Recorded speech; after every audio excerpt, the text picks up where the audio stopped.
The average annual premium for employer-sponsored health insurance for a family is now more than $23,000 per year and climbing.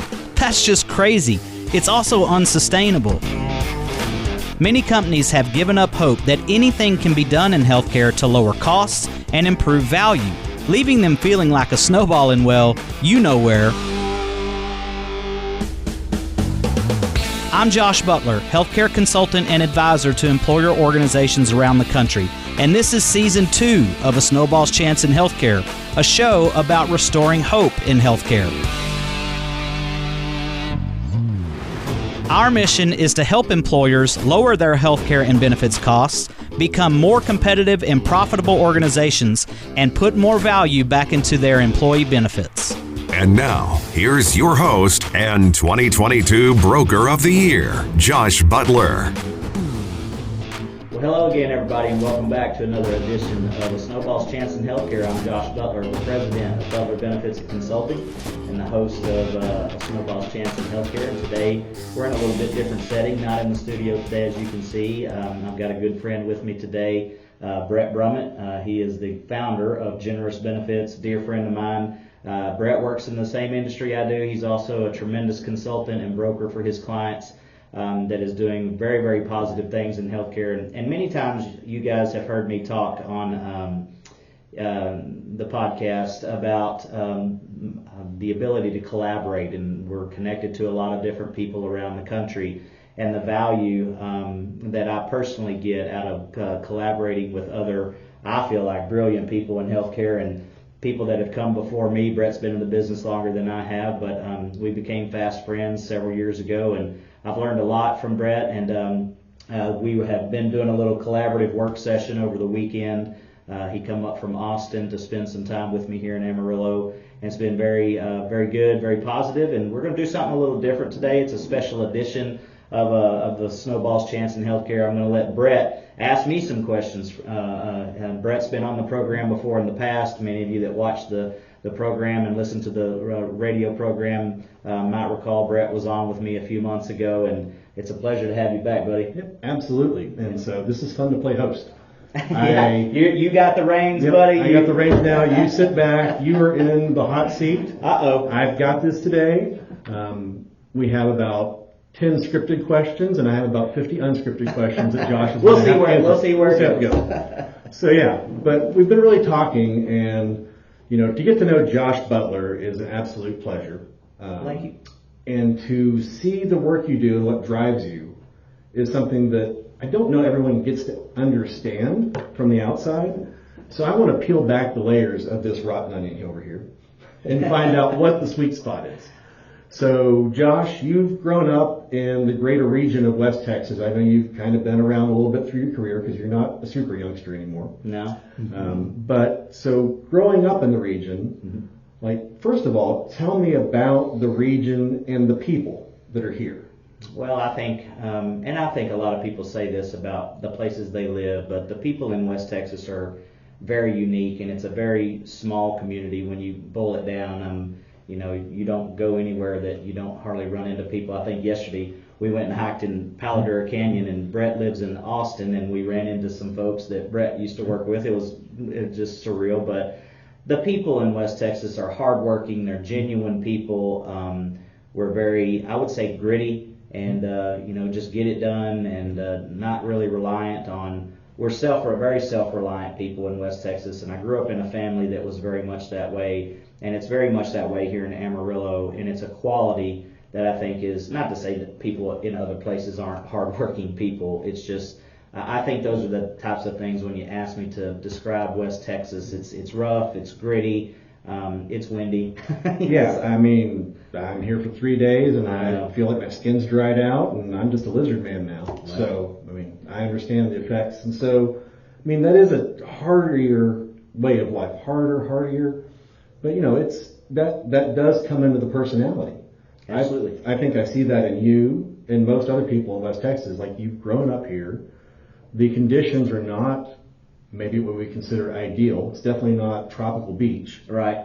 But that's in your character, and I see that in the character. Do you see that from people that are just born here, or even people that have been in the region a while? Yeah, just been in the region. I think, again, it's gritty is the word. I mean, I think that rolling up your sleeves and getting it done, there's a lot of self-made people in this community and that have worked very, very hard. A lot of our clients, it's a pleasure to watch them put in a ton of effort and their businesses thrive and their businesses succeed. But I just think it's a part of the West Texas culture to be independent, to be just hardworking and just tough people. Yeah.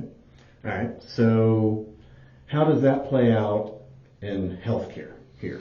Like, what does that personality translate? Does the healthcare system mimic the people, or are they at odds? Well, wouldn't say they were at odds, but I just think that it's a double-edged sword. I think that, I'll give you an example. I didn't have health insurance, until I was grown and had a job, so we grew up in a very small town, and it was very kind of Marcus Welby days where you knew the doctor, and if you needed to go see a doctor, then you paid cash, and, they didn't charge you $10,000 for, a CT scan or anything like that. We always had access to health care.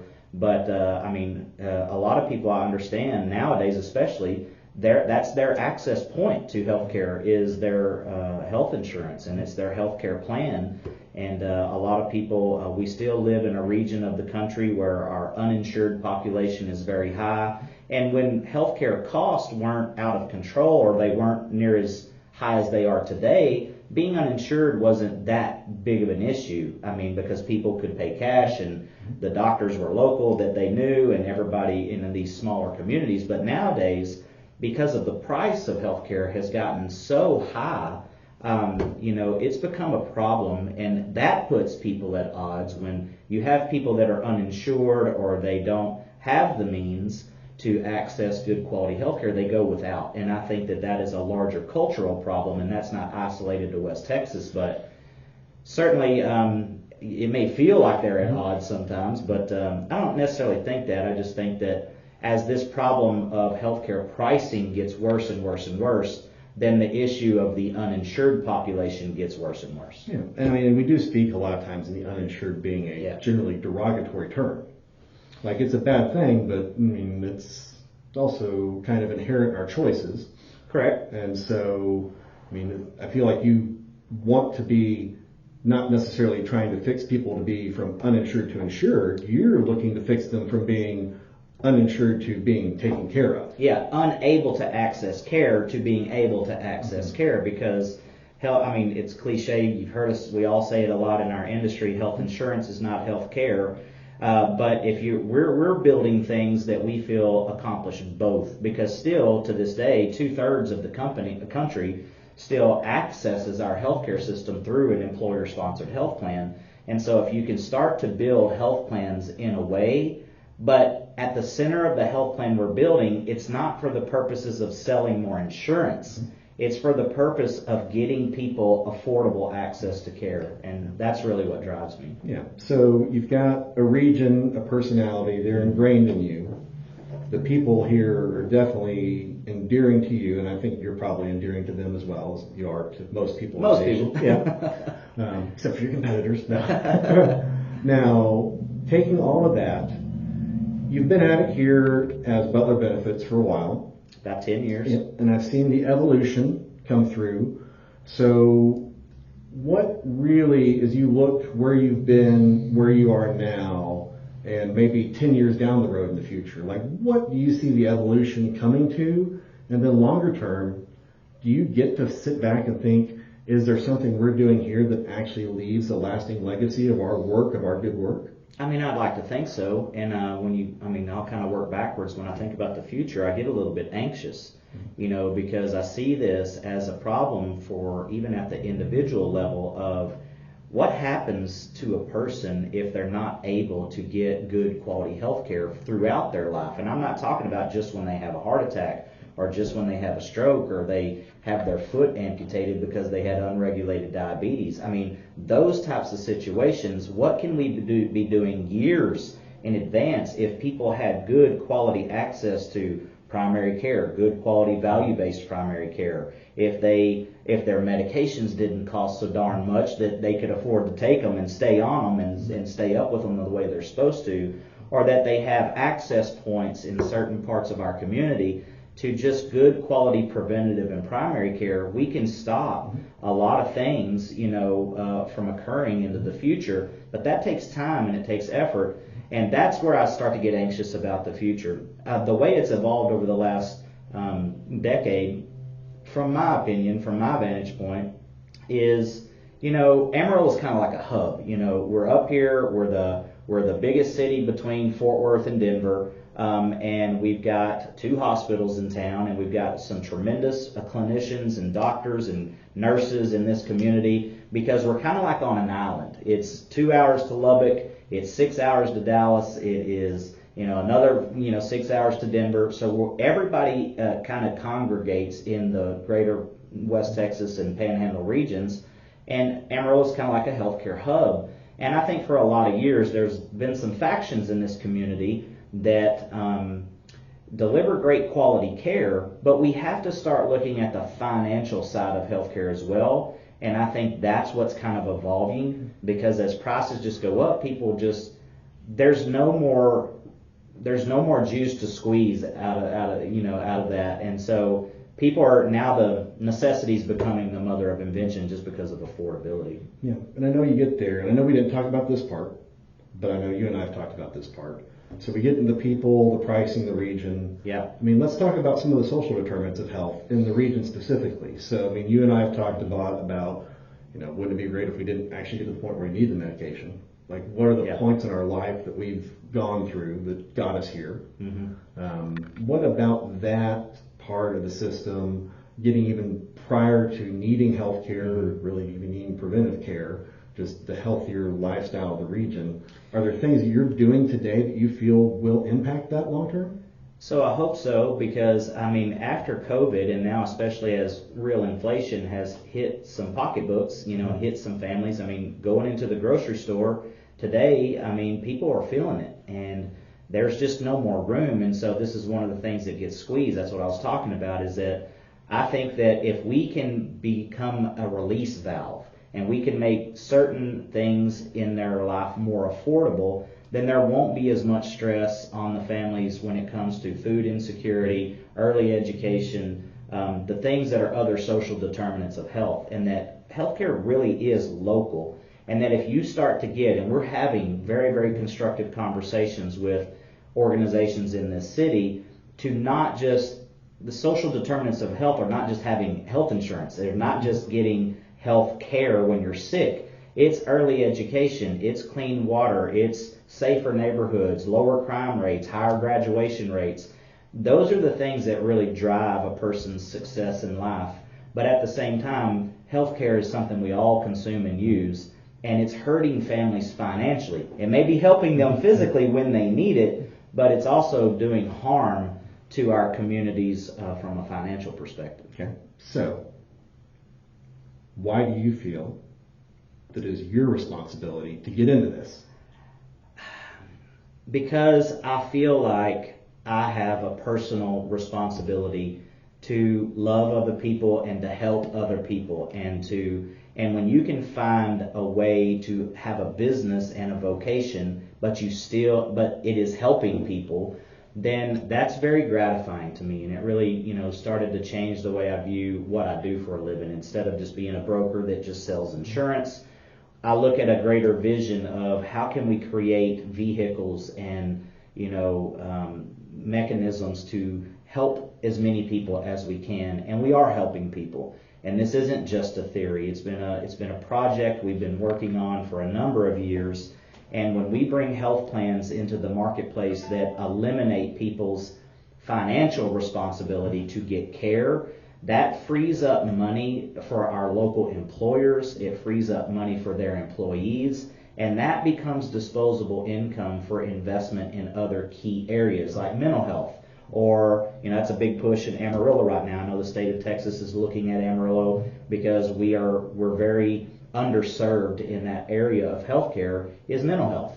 And so that stuff costs money, right, Brett? And so you have to have... And even if you have money, do you have providers? That's right. How do you attract providers? Exactly. How do you attract providers? How do you create better facilities? How do you gain access to these types of services? And it's infinitely more difficult if you're overpaying in healthcare from the starting point. All right, so you've gone through that. We know what's driving you here.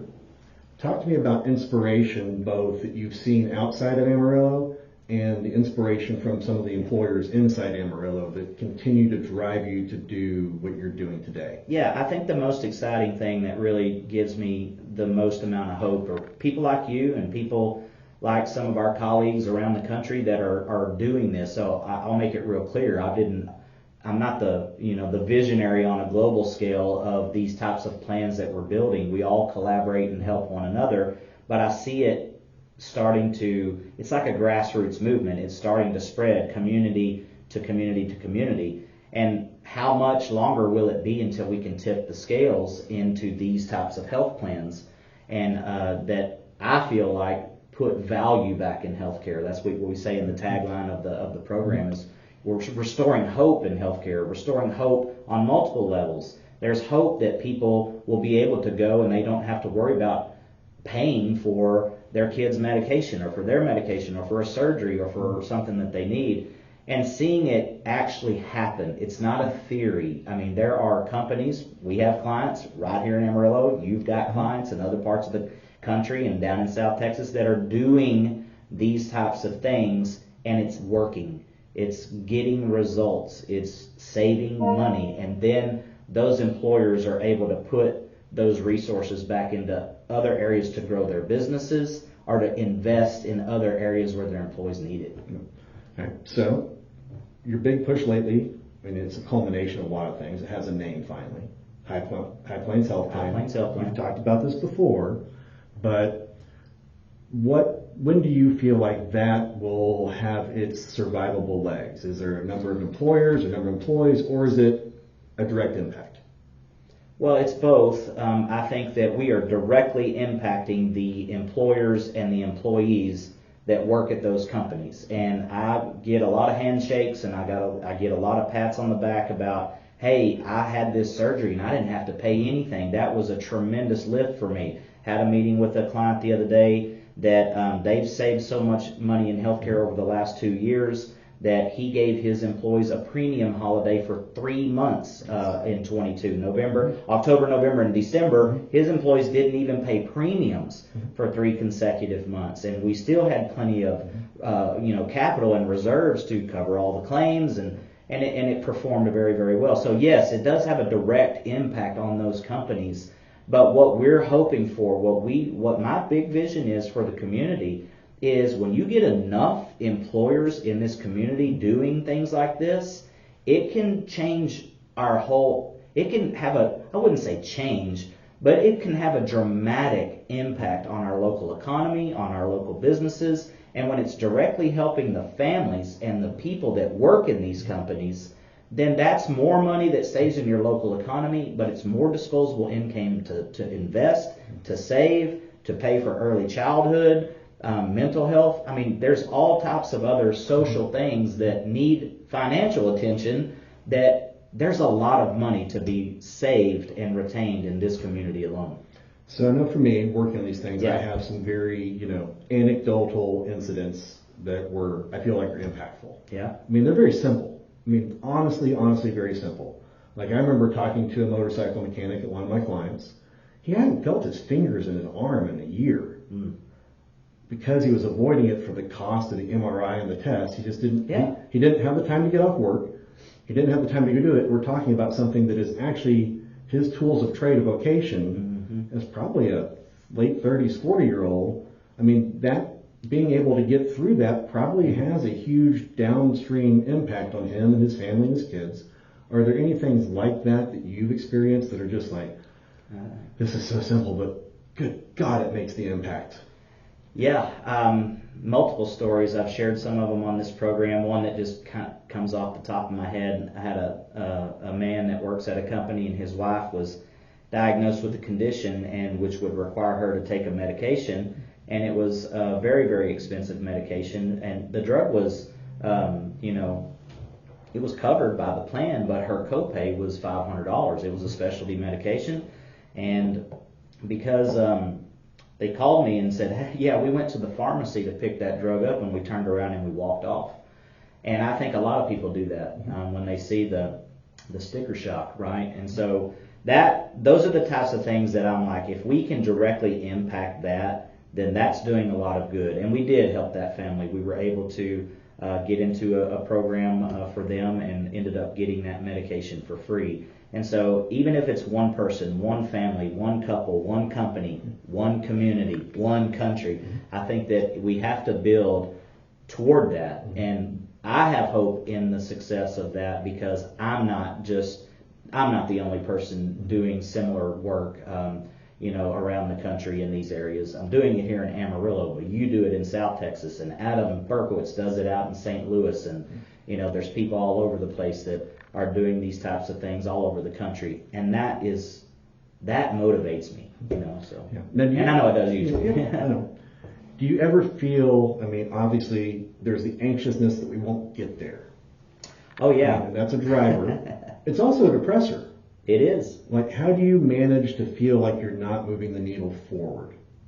How do I manage to not feel that way? How do you manage to not tell yourself that even though you're moving forward at such a rapid pace, I know you feel it, like you tend to feel like a daily failure. Yeah. How do you break out of that to move forward? Conviction. I think that in my heart, even if I never see it come to fruition in my lifetime, think about the number of people that I can serve and help in my lifetime. And that if we never get there, I do have a very big fear of, government full takeover, basically, single payer, because people and businesses are going to get to the point where this is so unsustainable, we can no longer afford it, and then the government's going to come in and say, well, here's what we're going to do, and we're going to be like Canada, and we're going to be like UK, and we're going to be like some of these other companies or countries, and we're going to tax the people in a certain way in order for us to administer healthcare. And I just don't think that's the solution in this country. There's plenty of money in this country. Healthcare is a $4.5 trillion industry. $4.5 trillion. Brett, that's larger than most economies of all the countries in the world. We have the means. We have the resources right here in this country to do better, to pay less, to clean it up some. There's so much low-hanging fruit in healthcare that we can work in those areas together and collectively where we don't need a government takeover. But yeah, of course I worry about it. And not for my own livelihood, but it's just, what's it going to do to companies and our entire healthcare system if our employers aren't, if we don't somehow salvage the model we have. Yeah, and so it is predominantly built on the employer system. It is, yeah. And we could have a whole other conversation. It might have been a mistake. It might have been. But we could have a whole other conversation today about how the employer healthcare system subsidizes other parts of our healthcare system. Yeah, it does. And so we're real attentive to the employers because they are really the heroes, because they are sustaining the greater country, both economically, at home on our paychecks, and they're helping prop up our healthcare system. Yeah. So as we look at that, what about that employer, when you walk in the door to an employer, what are some of the traits that inspire you and say, this is the one that is going to help me move this forward? Or better yet, this is the one where I'm going to help them move this forward. Yeah. Well, who was it that was in that book that said, first you're gonna be enlightened by what I have to say, but first it's gonna piss you off, right? And I think that if you don't elicit some sort of negative reaction from an employer, they already have it, Brett. Employers don't like our industry. They don't like what it costs. They just scratch their heads and they say, how is it that something can inflate 8 to 15% every single year, and the product is worse, and it's worse for my people, and so this frustration is building and building. So I think what the qualities and traits that I look for is, number one, does this piss you off enough to make a change? And I use this with my team here at Butler Benefits quite a bit. Is like, it's our job to create a conflict. Is that here's the conflict that we try to create with employer groups. And what I'm looking for is a response back. Did I create a conflict? If it doesn't, then I say, well, they're not ready. They're not ripe for change yet. But, it's what I mean by this conflict is when we lay out that, what healthcare is doing to their business, to their organization, and then we show them a different way to do things, that creates a conflict. Are you going to continue down this path and where you're frustrated, you're upset, you're visibly upset, you're jumping from one insurance company to another insurance company trying to solve this problem and nothing's working? Then you can either continue down that road or you can listen and we can discuss and we can show you a different way to do things. And those employers that engage you at that level, those are the traits and qualities that I'm looking for, that they're fed up and they're like, I'm sick and tired of looking at the same 3 or 4 insurance options every year and I want to do something different.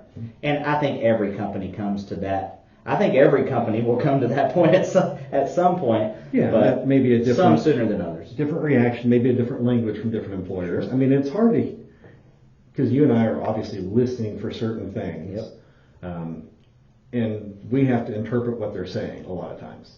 Sometimes there's a conversation about price. Sometimes there's a conversation about the quality. Sure. Sometimes there's a conversation about comfort. Yeah. And the worst fear is something that they're not doing, something new becomes the fear. Of course. And overcoming that. So when you have that, I mean, I feel like you're really working on something that addresses that part of it too, because we've done the jump off the cliff model and just try to figure it out and let the poor employee at the point of care at the doctor figure it out with the doctor and there's no support. So, I mean, that was like iteration, 2002. We're 2023. We're in a much different iteration of this process now. I mean, so where do you feel on that scale? You've got High Plains Health Plan now. Are we 60%, 65%, 90%? Not 90. I mean, we still have a long ways to go, but I think we've listened to employers and we understand that the fear of doing something differently, especially when it involves affecting the way healthcare can other people. And I know that a lot of CFOs and owners and they're like, I don't care how much money you can save me. If this is going to be so disruptive to my employees, you can't put a price on it. I don't care how much money you can save me if it's going to be that disruptive. Back to your 2002 iteration number 1. And I get that, and we've listened very carefully. And we've also learned about what are the things that really create disruption at the employer level, because there's some, as you know, that create much more disruption than something else. And so we have really honed in the last few years of those things that cause the most disruption and finding solutions for that. Because I think if you can go to an employer and you can lay out a roadmap and say, look, this is not just what we want to do, this is how we're going to do it, and this is the impact we've gotten in this company. And to your point, the employers, especially these early adopters, they're the heroes. They're the first guys through the door getting shot, and dealing with our failures and dealing with our iteration number 1s, It's our learning. Like you try something new, something happens, it's working well, and then, there's an unintended consequence. And it might be that mom took off work to take her kid to the pediatrician and got turned away when the kid was sick and comes back and complains about the health plan. Like it teaches us a lot of lessons from very simple, chain of reactions. And so we developed that. So now for High Plains, I think maybe. But I want to. But hold on. Yeah. So we're not to that 90% mark. No. So who and what needs to join you to get you to that 90% barrier? And I do think, by the way, if we want to qualify it, we get to 90%. We're 150% better than what they have today. Oh, goodness, yeah. So, even at 60%, we're better than what we have today. But who do you need to be on board, and what can they do, not for you, but what can they do for the greater community of Amarillo? Yeah, that's a great question. I think that we're going to continue to build relationships in the clinical world because my profession, I represent the true payer. Now, I'm not talking about the insurance companies, okay? We're talking about the true payers in this country, our employers and their employees. Whether you're in a fully insured plan or you're self-funded, I'm happy to have that conversation to show you why you're the true payer. But obviously, we're going to continue to work with employers, but building out our relationships maybe in other markets. We're doing the same thing like we're doing with High Plains Health Plan in East Tennessee, in a plan called Apex Community Health Plan. And we're building those relationships out with doctors, with surgeons, with hospitals, with care providers, where I think as more and more of them and their lights go off and you all come together collectively, you still have to have a mechanism to deliver these solutions to the employers. And that's why we built a health plan, a literal health plan. That's the delivery mechanism, the relationship part. But ultimately, it doesn't matter how many solutions we create in our community. If you don't have an employer that is willing to implement those strategies, then it was all for nothing. So I still feel like at the most fundamental level, it's the employers in this country that can change healthcare. So you need the employers, and you want to drive it from 60 to 90%.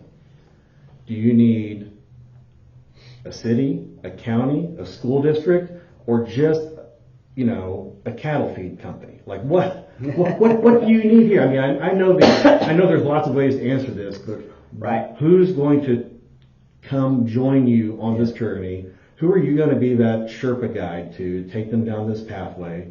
Who's going to join? Well, Brett, you're putting me on the spot. Yeah, I know.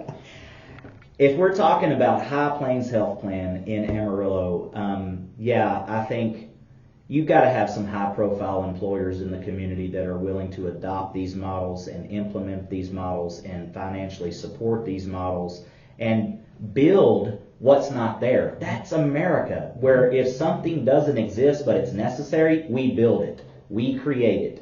And I feel like we're getting a lot of help. It ain't us just all by ourselves. I've got some great partners here in Amarillo that are helping from the clinical world, from the hospital world, from the pharmacy world. We're building some really cool tools.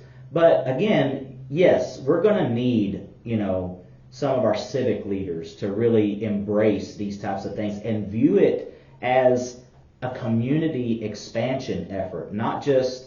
And I don't care if it's us, if every broker in the community got involved with what we're doing, I'd actually be pretty excited about that. I'm not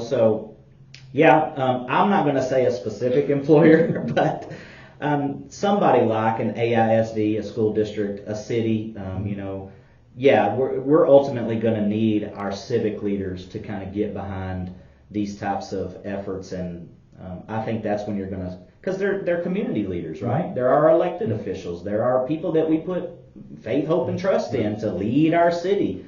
And so, and we're making some inroads in those places. Oh, by the way, if this works, who are the financial stakeholders in a plan like this?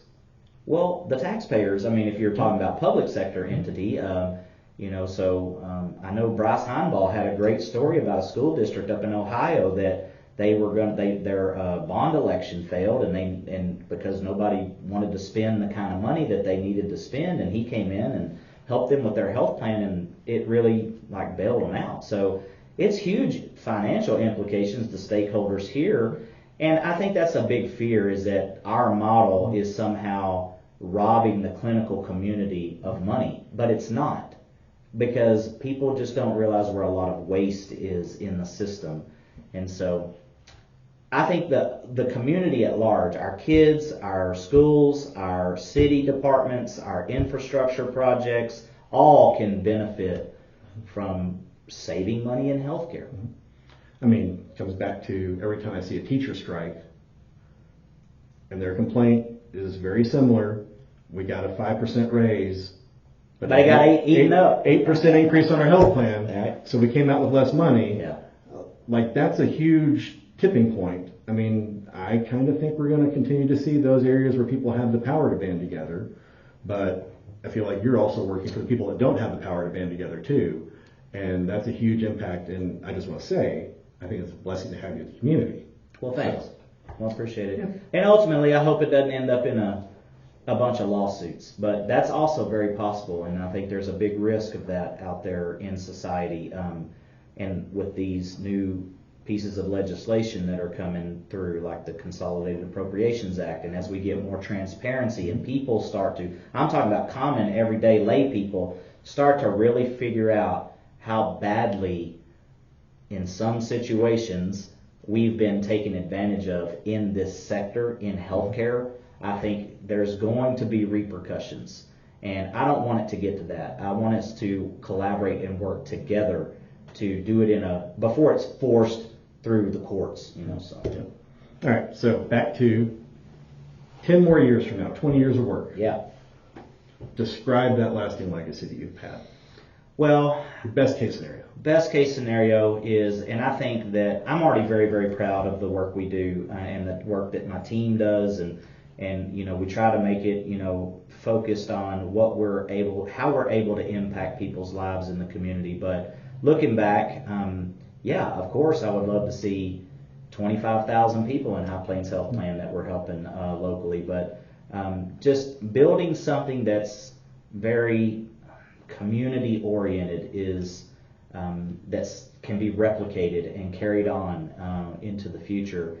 And I know it's a big dream and it's a pipe dream, and maybe I don't even deserve the right to have a dream that big, but I think that it's possible, and I think that that's going to be our lasting legacy, I hope. I mean, that's my vision, is to just help as many people as we can, make a difference in my community, and then also, collaborate with people like you and say, look, we were able to successfully do this in Amarillo, and then helping other consultants and advisors in other parts of the country, learn how to do it in their communities, just like I've learned it from other people like you, and we're doing it here, is to pass that on to, the up-and-comers in our industry, to say, look, to me, this is the future of healthcare. Go build something like this in Midland. Go build something like this in Lubbock. Go build something like this in, wherever, Kalamazoo, Michigan. It doesn't matter. It's replicable because people get sick everywhere. People need access to healthcare everywhere, and it's possible. Thank you so much for letting me be the host today. It's been a pleasure. Hey, I've enjoyed the weekend, and it's been fun hanging out, and appreciate you taking the time to come see us. Absolutely. See you later. Thanks, guys.